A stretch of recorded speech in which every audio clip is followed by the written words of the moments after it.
रामनवमीच्या निमित्तानं देशभर अगदी उत्साहाचं वातावरण आहे। पुण्यात सुद्धा अगदी सकाळपासूनच सर्व भक्तांमध्ये आनंदमय चैतन्यमय आणि उत्साहाचं वातावरण जे आहे ते आपल्याला पाहायला मिळत होतं।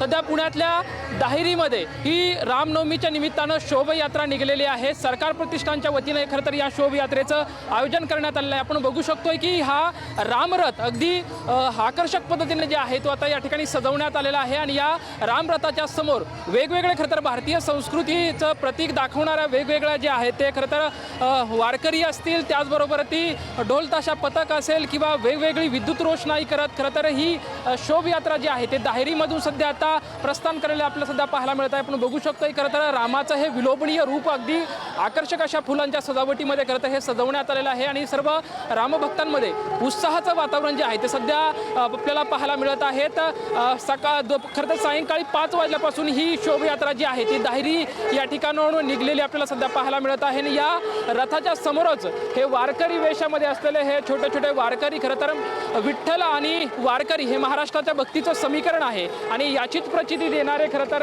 हे वारकरी जे आहेत ते त्याचबरोबर ती कर्नाटकची वेशभूषा करणारे एक कर्नाटकचं नाटक असेल किंवा माळसा असेल, बानू असेल, खंडोबा असेल, अशा वेगवेगळ्या वेशभूषा केलेलं ही शोभायात्रा सर्वांसाठी एक आकर्षक ठरत आहे। आपण बघू शकतो की प्रभू श्रीराम असेल, सीतामाता असेल, लक्ष्मण असेल अशी ही पालखी सध्या या ठिकाणाहून प्रस्थान करताना भेटते। आकर्षक अशी फुलांची सजावट या ठिकाणी या पालखी रथाला करण्यात आलेली आहे आणि त्याच्यात पाठीमागं विद्युत रोषणाई करून हे जो शोभायात्रा आहे ते पुढे पुढे मार्गस्थ होताना आपल्याला पाहायला मिळत आहे।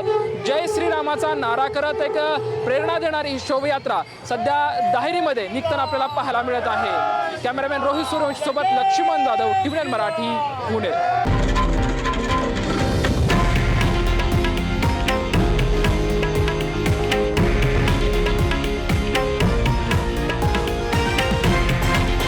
हे आहे देशातील नंबर 1 न्यूज नेटवर्क आणि आपण पाहत आहात TV9 मराठी, एकमेव।